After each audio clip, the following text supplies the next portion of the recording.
Indian నాస్ట్రాడమస్గా పిలువబడే పోతులూరి వీరబ్రహ్మేంద్ర స్వామి మన దేశంలో ఇతను ఏదైతే ఫ్యూచర్ సంబంధించిన చేసిన వ్యాఖ్యలు అయితే ఉన్నాయో అవి తప్పకుండా జరుగుతాయి అండ్ ఫ్యూచర్లో జరిగే విషయాలు జరిగాయి కూడా.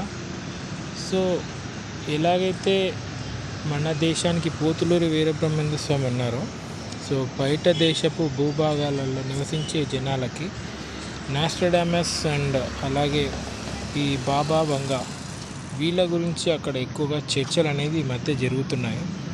సో ఇంతలా వీళ్ళ గురించి చర్చలు ఎందుకు జరుపుతున్నారు అంటే వీళ్ళు చేసిన వ్యాఖ్యలే 2025వ సంవత్సరం ఈ ప్రపంచ వినాశనానికి పునాది రాయిగా నిలుస్తుంది అని వీరు చేసిన ఏవైతే వ్యాఖ్యలు ఉన్నాయో దానికి సంబంధించిన విషయాలు ఈ మధ్య కాలంలో ప్రపంచవ్యాప్తంగా మనం చూస్తూనే ఉన్నాము.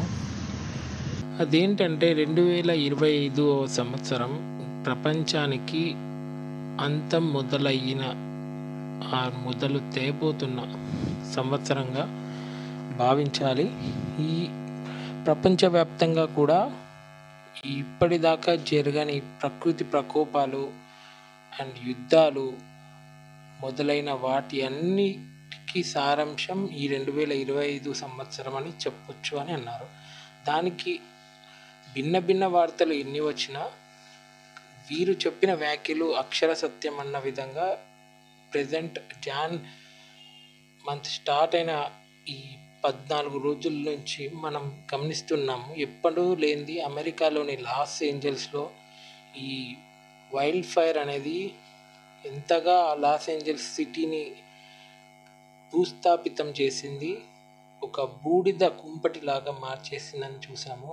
అట్ ద సేమ్ టైం ఈ చైనా, తైవాన్, జపాన్, టోక్యో, ఇంకా మన యొక్క దేశ భూభాగాలైన కాశ్మీర్, ఇంకా ఈ నేపాల్, ఈ బంగ్లాదేశ్, ఈ సరిహద్దుల్లో కూడా 7.1 మ్యాగ్నిట్యూడ్ రెక్టార్ రీడింగ్తో ఈ యొక్క ఎర్త్క్వేక్ అనేది వచ్చింది. సో దీనికి అనుగుణంగానే జపాన్లో కనుక చూస్తే అక్కడి ప్రభుత్వం ఏకంగా ఈ సునామీ వచ్చే అవకాశం ఉంది ఈ ఎర్త్క్వేక్ ద్వారా.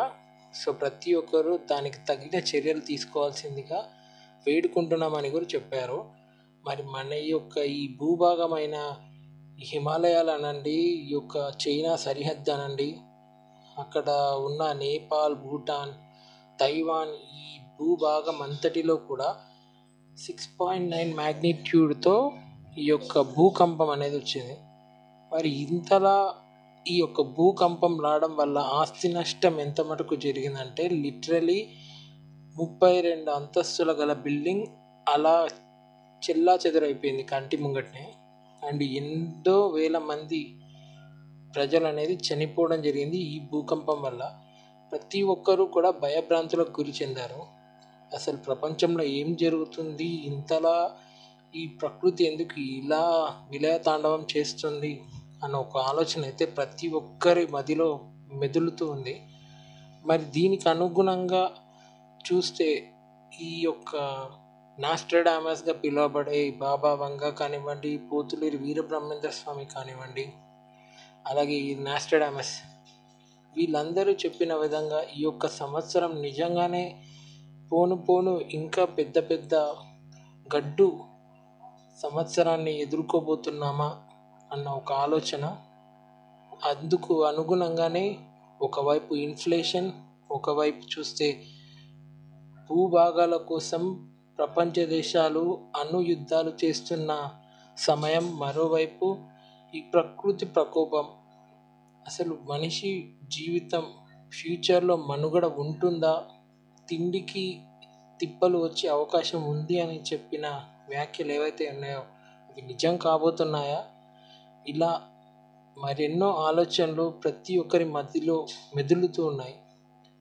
మరి మన భారతదేశంలో ఏమీ రాలేదు కదండి అంటే మన భారతదేశపు సరిహద్దుల్లో కూడా వీటి యొక్క ప్రకంపనలు అనేది ఖచ్చితంగా జరిగాయి. దానికి కావాల్సిన విజువల్స్ నేను వీడియోలో ప్లే చేస్తున్నా చూడండి. సో ఈ విధంగా ఫ్యూచర్లో కనుక వీరు చెప్పిన విధంగానే జరిగితే ప్రపంచం అంతం కాబోతుందా అన్న అంశం మీద మనం మాట్లాడుకోవాలి.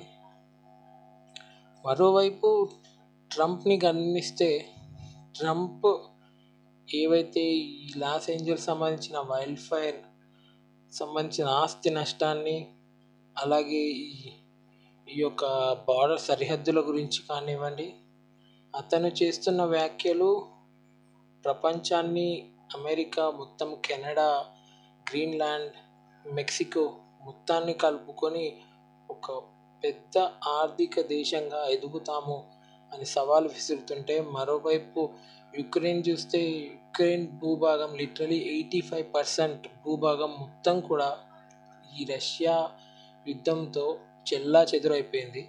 ఈవెన్ అక్కడ పునర్జీవనం జనాలు సాగించాలంటే కూడా మరొక 100 సంవత్సరాలు కష్టపడాల్సి వస్తుంది. మరి ఇటువైపు ముస్లిమ్స్ దేశం వైపు చూస్తే, ముస్లిమ్స్ ముంగట రాజ్యం చేయబోతున్నారని కూడా ఈ బాబా వంగా చెప్పడం జరిగింది. మరి ఈ ముస్లిమ్స్ దేశంలో చూసుకుంటే కూడా ఇరాక్ సంబంధించి, ఈ యొక్క ఇజ్రాయిల్ అండ్ టర్కీ, ఈ 3 దేశాల మీదుగా జరుగుతున్న యుద్ధం అణు బాంబుని వేసే విధంగా ప్రేరేపితం చేస్తున్నాయి.